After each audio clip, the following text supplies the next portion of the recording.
తెలంగాణ జాగృతి అధ్యక్షురాలు కవిత కొత్త పార్టీ పెట్టబోతున్న సందర్భంగా మహేశ్వరంలో ట్రాక్టర్ల ర్యాలీ చేపట్టారు. యూత్ అధ్యక్షుడు చంద్రకాంత్ ఆధ్వర్యంలో 100 ట్రాక్టర్లతో భారీ ర్యాలీ నిర్వహించారు.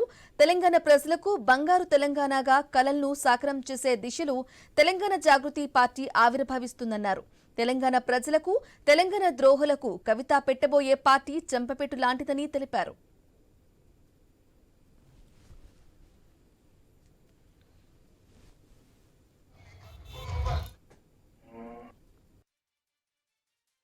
ఈ నెల 25వ తారీఖున ఏదైతే మన కల్వకుంట్ల కవితక్క గారు నూతన రాజకీయ పార్టీ పెట్టబోతున్నారో దానికి భాగంగా మా రంగారెడ్డి జిల్లా నుంచి మహేశ్వరం కాన్స్టిట్యున్సీ నుంచి మేము భారీ ఎత్తున దాదాపు 100 ట్రాక్టర్లతోటి భారీ ఎత్తున ర్యాలీ మేము నిర్వహిస్తూ అక్కకు మద్దతుగా మేము నిలవడం జరిగింది.